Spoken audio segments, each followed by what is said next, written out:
మా కంటెంట్ని మీ చేతుల్లో పెట్టి సినిమా వారం రోజుల ముందు 4 సినిమాలు ఉన్నాయంటే వారం ముందు ఇస్తే కానీ మేము చేయలేము అంటున్నారు.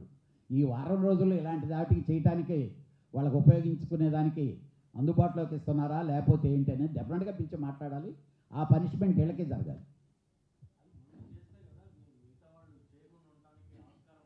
డెఫినెట్గా చేయాలి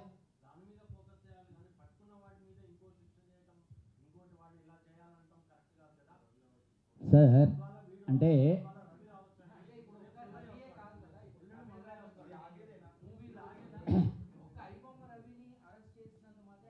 అంటే ఒకటి ఉంది సార్, దొంగతనంగా వ్యాపారాలు చేసేవాళ్ళు చాలామంది చేస్తూ ఉంటారు. రకరకాల వ్యాపారాలు చేసేవాళ్ళు, దొంగ వ్యాపారాలు చేసేవాళ్ళు. దమ్ముంటే మీరు పట్టుకుంటారా, లేకపోతే చూడండిరా నన్ను అనేవాడిని ఏం చేయాలి? దొంగ వ్యాపారం చేసేవాళ్ళు సార్. ఇంతకుముందు తమిళనాడులో గూండా యాక్ట్ తెచ్చాం. మొత్తం ప్యారిస్లో ఉండే అసలు సీడీలు, ఆ రోజుల్లో సీడీలు అంటే గవర్నమెంట్లు అలాగా భయం. ఇప్పుడు ఆ దొంగ వ్యాపారం చేసేదానికి ఇది కడుపు మంటతో మాట్లాడే మాట సార్. మీరు అన్నది కరెక్ట్. అసలు ఇక్కడి నుంచి కంటెంట్ ఇప్పుడు చాలామంది ఒకప్పుడు థియేటర్లో ఈ బటన్లు పెట్టుకొని లేకపోతే హ్యాట్లు కెమెరాలు పెట్టుకొని తీసేవాళ్ళు. పాపం చాలామంది థియేటర్ ఓనర్లు ఇప్పుడు కెమెరాలు పెట్టారు. ఎక్కడన్నా ఇది చేస్తుంటే వాళ్ళకి ఆటోమేటిక్గా ఇండికేషన్ వచ్చేలాగనో లేకపోతే అంటే ప్రయత్నాలు కరెక్ట్. మీరు అన్నది వాళ్ళు వీక్నెస్ ఇక్కడ చేస్తున్నారు.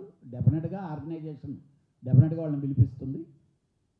వాడు ఇప్పుడు ఎక్కడి నుంచి వాడు తీసాడో అనేది ఉంది కాబట్టి అది ఈజీగా తెలిసిపోద్ది. కాబట్టి దీనికి వీళ్ళు ఏం చేస్తారనేది డెఫినెట్గా ఆర్గనైజేషన్స్ వాళ్ళ మీద ప్రెషర్ పెట్టి మాట్లాడాలి.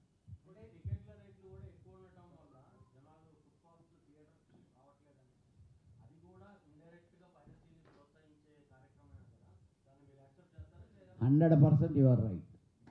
ఎందుకంటే కామన్ మ్యాన్ సినిమా చూసేదానికి ఒక ఫ్యామిలీ హ్యాపీగా వెళ్ళి సినిమా చూసేదానికి ఇబ్బంది జరుగుతుండేటప్పుడు దొడ్డిదారిలో ఎంటర్టైన్మెంట్ అతనికి కావాలి. ఆ ఎంటర్టైన్మెంట్ దొడ్డిదారిలో చీప్గా ఏదో వస్తుందో దాన్ని ఎత్తుకుంటాడు. దానికి కూడా మనం ఒక కారణం. ఇప్పుడు బడ్జెట్ సినిమాలు ఇది అవుతున్నాయన్నారు. ఇప్పుడు ఏదో ప్రీమియర్లో లేకపోతే అలా ఉండాలి కాదు, ఫస్ట్ వీక్ అంతా ఇదే అని ప్రతి ఒక్కరికి ఉంటుంది ఒక పెద్ద హీరో సినిమా చూడాలని. డెఫినెట్గా అది ఇండస్ట్రీ సైడ్ నుంచి మేము చేస్తుండే తప్పు.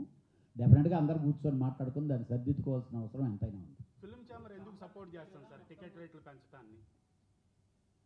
సార్ అదే కదా చెప్పాను, వ్యాపారం. నా సినిమాకి ఏదో ఖర్చు పెట్టాను. ఈరోజు మీకు తెలుసు ఐ బొమ్మోడో లేకపోతే ఊ బొమ్మోడో ఆ బొమ్మోడో వేసేస్తాడు. ఈ లోపల నంబర్ ఆఫ్ స్క్రీన్లు చేసి నేను సొమ్ము రికవర్ చేసేదానికి ఈ దారి ఎత్తుక్కున్నాను. ఈ దారి వల్ల ఇప్పుడు ఇబ్బంది జరిగింది అనేది నేనే తెలుసుకున్నా. నా సినిమాకి టికెట్ ఒక్కో సినిమాకి అడ్వాంటేజ్ అవుతుంది, స్టార్స్ సినిమాకి ఏదో అడ్వాంటేజ్ అవుతుంది. ఒక షోకి 2 షోలకి 3 షోలకి. సినిమా బాగలేదంటే వీళ్ళు టికెట్ తగ్గించినా వాళ్ళు వెళ్ళటం లేదు ఇంకా. ఎందుకంటే వాళ్ళ మైండ్లో అది ఫిక్స్ అయిపోయింది, ఇది ఇంత రేట్లు ఉన్నాయిలే, మనం వెళ్ళలేములే, మనం చూడలేములే. మీ స్వార్థం మీరు చూసుకుంటున్నారు, ప్రేక్షకులు కూడా అతన్ని అభినవ రాబిన్ హుడ్ అంటున్నారు. అన్నయ్య నువ్వు రాబిన్ హుడ్ అనుకుంటున్నావు అతన్ని? నా సంగతి తీసేయండి సార్. అలా కాదు కదా. ఫస్ట్ నిన్ను నేను కన్విన్స్ చేయగలిగాను అనుకో. నేను ఇండస్ట్రీలో భాగం కాబట్టి ఫస్ట్ నిన్ను నేను కన్విన్స్ చేయగలిగితే ఆటోమేటిక్గా తర్వాత ప్రేక్షకులందరినీ కన్విన్స్ చేస్తాం. ఇక్కడ ఉన్న ఆర్గనైజేషన్స్ అన్నీ ఎవరి బాధ వాళ్ళు చెప్తారు. అంతా అయిపోయిన తర్వాత మీరు Q&Aలో ఏది కావాలంటే అది ప్రశ్నించండి ఫస్ట్. ఎందుకంటే ఇక్కడ ఫిల్మ్ ఎంప్లాయీస్ ఫెడరేషన్ పిలిపించడం కానీ, డైరెక్టర్స్ అసోసియేషన్ పిలిపించడం కానీ, south India film federation of India ఇంతమంది కూర్చుంది ఏంటంటే దీనికి కృతజ్ఞతలు తెలియజేయటం. నాట్ ఓన్లీ ఒక తెలుగు ఫిల్మ్ ఇండస్ట్రీనే కాదు, film federation of India, south Indian film chamber of commerce అందరూ. మళ్ళీ దీనిలో కూడా ఇది ఒక పైరసీ మూలంగా కేవలం నిర్మాతకు నష్టం కదా. మీరు ఫిల్మ్ ఎంప్లాయీస్ ఫెడరేషన్లో లేకపోతే డైరెక్టర్స్ అసోసియేషన్ ఎందుకు పిలిచారు అని అంటే దీనికి ఏంటంటే ప్రొడ్యూసర్కి డబ్బులు నష్టం జరగచ్చు, కానీ స్కిల్ మేధస్సు.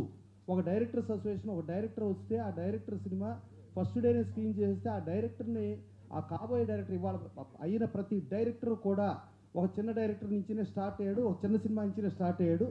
ఇలా వీళ్ళ మేధస్సును చంపేస్తున్నారు అనే దగ్గర వాళ్ళు బాధ వ్యక్తపరచడానికి డైరెక్టర్స్ అసోసియేషన్ వాళ్ళు, అలాగే ఫిల్మ్ ఎంప్లాయీస్ ఫెడరేషన్ వాళ్ళు కూడా ఒక ఫైటర్స్ యూనియన్ అనుకోండి, డాన్సర్స్ యూనియన్ అనుకోండి, ఇలా రకరకాల స్కిల్డ్ పీపుల్ని కూడా చంపేయడానికి ఈ పైరసీ కారణమైంది. కాబట్టి వాళ్ళ బాధను వాళ్ళు కూడా చెప్పుకోవటం కోసమే ఇది ఎంటైర్ ఇండస్ట్రీ ప్రెస్ మీట్గా పెడతాం జరిగింది. సో అందరూ అయిపోయిన తర్వాత మీరు ఏ క్వశ్చన్ కావాలంటే ఆ క్వశ్చన్ వేయండి, ఆ క్వశ్చన్ అన్నిటికీ ఆన్సర్ చెప్పబడుతుంది. ఇప్పుడు చదలవాడి శ్రీనివాసరావు గారు మాట్లాడతారు.